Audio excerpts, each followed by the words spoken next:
I believe in whoopings. I have 4 kids. They're all grown now, but I whooped every single one of them. And if I had to do it all over again, I would have to say that I would probably never whoop any of them one time. Now, at the time, I thought that that was the best thing to do. That debate about whether you should or not was out then.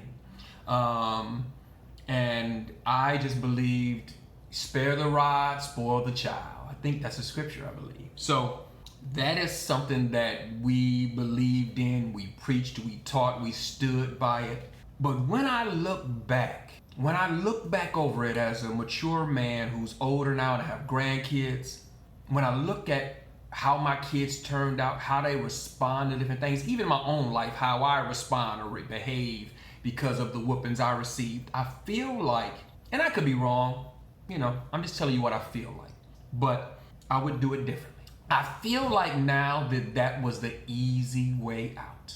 I look at it now like there were probably better ways to get a point across to my children that would not have violence attached to it.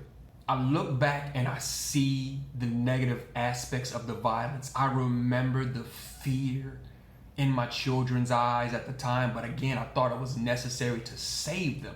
In my mind, I'm whooping them to save them. And I feel like that is an offshoot, a leftover from slavery. If your slave child wouldn't misbehave, you could get a whooping because the master was just in a bad mood.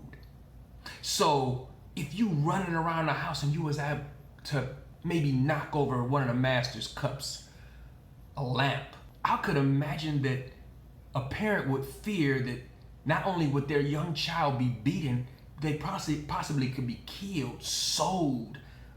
Any innumerable things could happen to their child. So in an effort to save their child, they would whoop that child and say, you sit still.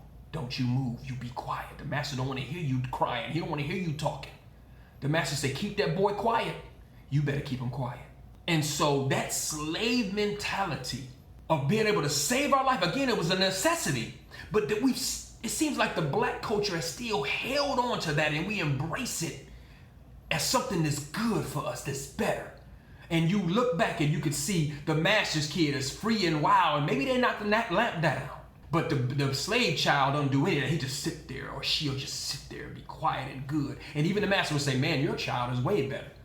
But that whole child's lifestyle was based off of fear, anxiety, depression, anger, the same as that parent. But we took pride in the fact that at least they're good. The master said our kid is good. And I feel like we still have leftovers of that in our mind right now as we raise our children outside of slavery. Yeah, we in a grocery store, our kid is better. He not grabbing everything off the shelf like the little white boy do or the little white girl do. He not knocking stuff over, he not yelling back, he not talking back to the parents. And so we take pride in that and we think, man, our kids are way better. But then let's go back and let's look at their lives as adults. Which child is more loving? Which child is more respectable to their parents? Which child is less violent? Which child is more calm, even-tempered, affectionate? And which child is more mean, cantankerous, popping off, emotional, mad, angry, yelling loud, cussing, ready to fight at the drop of a hat? Did we really do a better job? I feel like it's possible that spankings are a good solution for a busy young parent. It's a quick solution, but in the long run, I'm not certain that it's the best solution. It is the more loving, kind, compassionate solution.